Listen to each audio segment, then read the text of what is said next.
মহার্ঘ ভাতার বিষয়টি সক্রিয়ভাবে বিবেচনা করছি বললেন অর্থ উপদেষ্টা। অর্থ উপদেষ্টা ডক্টর সালেউদ্দিন আহমেদ বলেছেন, মহার্ঘ ভাতার বিষয়টি সক্রিয়ভাবে বিবেচনা করছি, এটার জন্য কমিটিকে দায়িত্ব দিয়েছি, হওয়ার সম্ভাবনা মোটামুটি। তিনি বলেন, সামনে বাজেট, এজন্য হয়তো একটু সময় লাগবে।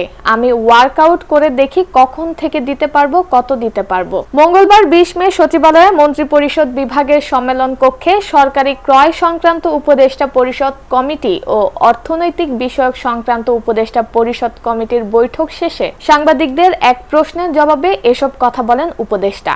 বাজেটে মহার্ঘ ভাতা নিয়ে কি থাকছে এমন প্রশ্নের জবাবে ডক্টর সালেউদ্দিন আহমেদ বলেন, মহার্ঘ ভাতা নিয়ে এখন কিছু বলবো না, আমরা কাজ করছি, দেখছি।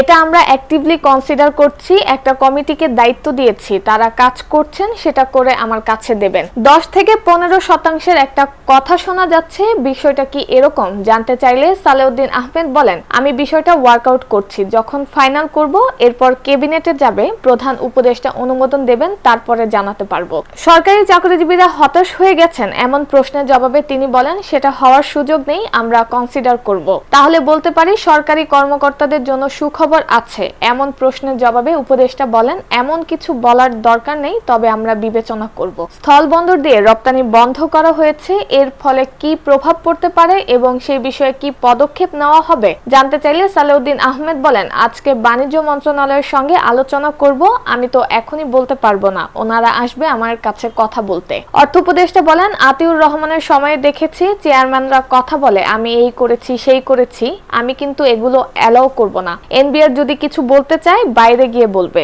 সালেউদ্দিন আহমেদ বলেন, আজকের বৈঠকে আমরা এলএনজি সহ কয়েকটি পণ্য তাড়াতাড়ি আমদানি করার অনুমোদন দিয়েছি। এছাড়া কয়েকটা ভূতাপেক্ষ বিষয় ছিল, সিলেট হবিগঞ্জের সড়কগুলো বন্যায় নষ্ট হয়ে গেছে, একই সঙ্গে যশোর মেডিকেল কলেজের হাসপাতালটি হয়নি, কক্সবাজার মেডিকেল কলেজ আছে, হাসপাতাল হয়নি, হাসপাতাল ছাড়া মেডিকেল কলেজ ইফেক্টিভ না, এগুলো আমরা অনুমোদন দিয়েছি।